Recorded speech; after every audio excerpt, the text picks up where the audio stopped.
दिल्ली की शराब नीति को लेकर लगातार बवाल जारी है और इस मामले में आज तीसरी गिरफ्तारी हुई है। सीबीआई ने अभिषेक बोयिनपल्ली को इस मामले में गिरफ्तार किया है। कल अभिषेक बोयिनपल्ली को सीबीआई पूछताछ के लिए बुलाया गया था। पूछताछ में सहयोग नहीं करने का आरोप भी अभिषेक बोयिनपल्ली पर लग रहा है और बोयिनपल्ली की कोर्ट में आज पेशी भी होने वाली है। इस मामले में आपको बता दें, शराब कारोबारी समीर महेंद्रू को ईडी ने गिरफ्तार किया था और उससे पहले आप नेता और कारोबारी विजय नायर को सीबीआई ने गिरफ्तार किया था। तो ये जो तीसरी गिरफ्तारी हुई है, ये भी सीबीआई ने की है अभिषेक बोयिनपल्ली की। तो दो गिरफ्तारियां इस मामले में सीबीआई ने की है और एक गिरफ्तारी ईडी ने की है। तो एक के बाद एक अब इस मामले में गिरफ्तारियां जो हैं वो होती जा रही हैं। और यहाँ पे हम सब जानते हैं कि दिल्ली के उप मुख्यमंत्री मनीष सिसोदिया जो हैं वो मुख्य आरोपी हैं शराब नीति के क्रियान्वयन में कथित अनियमितताओं के मामले में। हमारे सहयोगी मुकेश सिंह सेंगर हमारे साथ जुड़ गए हैं। मुकेश, अभिषेक बोयिनपल्ली जो गिरफ्तार हुए हैं उनके बारे में उनकी पृष्ठभूमि बताएं। किस तरह से वो आम आदमी पार्टी से जुड़े हुए थे या किस तरह से सीबीआई ने उनको गिरफ्तार किया है, किन आरोपों के चलते? देखिए, अभिषेक बोयिनपल्ली जो है हैदराबाद के रहने वाले हैं और वहां पर लिकर के डिस्ट्रीब्यूशन के कारोबार में जुड़े हुए हैं। इनको कल शाम को पूछताछ के लिए बुलाया गया था और आरोप ये है कि पूछताछ में सहयोग नहीं कर रहे थे। इन पर यह भी एलिगेशन है कि ये लिकर पॉलिसी के लिए साउथ की जो लॉबी है, दक्षिण भारत की जो लॉबी है, उसके लिए काम कर रहे थे। तो उसके बाद उन्हें गिरफ्तार किया गया है।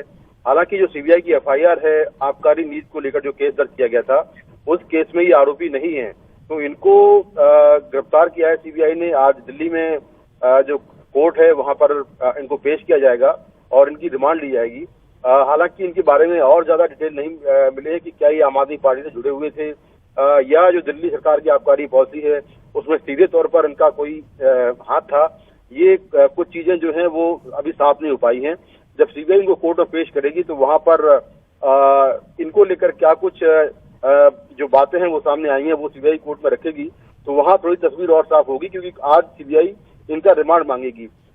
इस लिकर पॉलिसी को लेकर अभी तक कुल 3 गिरफ्तारियां हुई हैं, जिसमें पहली गिरफ्तारी सीबीआई ने की थी विजय नायर की, दूसरी गिरफ्तारी ईडी ने की थी लिकर कारोबारी समीर महेंद्रू की, और तीसरी गिरफ्तारी अब फिर सीबीआई ने की है जो कि अभिषेक बोयिनपल्ली हैं, जो कि हैदराबाद के रहने वाले हैं और शराब के डिस्ट्रीब्यूशन से में जुड़े हुए हैं।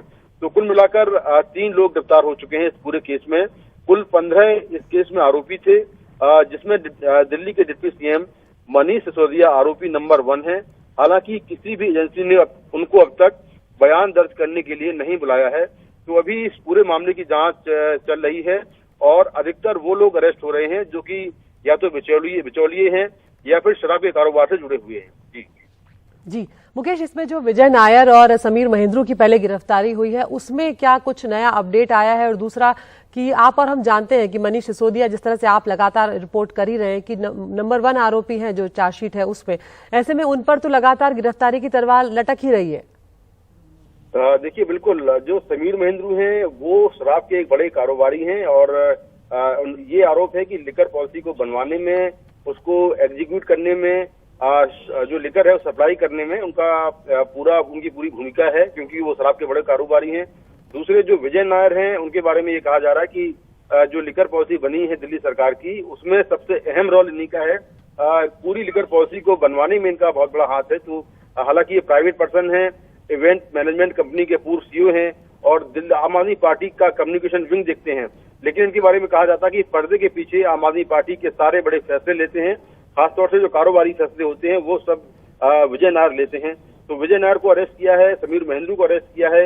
अब ये तीसरी गिरफ्तारी हुई है जिसमें अभिषेक बोयिनपल्ली हैं जो कि शराब के डिस्ट्रीब्यूशन से जुड़े हुए हैं। तो 3 गिरफ्तारियां हो चुकी हैं और बाकी जो दिल्ली के डिप्टी सीएम हैं, निश्चित तौर पर उन पर भी गिरफ्तारी की तलवार लटकी है। लेकिन एजेंसियां जो चाह रही हैं वो यही है कि सबसे पहले पार्टी के जो प्राइवेट पर्सन है, आरोपी हैं, उनको अरेस्ट किया जाए और उनके स्टेटमेंट के बेसिस पर जब केस पुख्ता हो जाए तब दिल्ली के डिप्टी सीएम पर हाथ डाला जाए।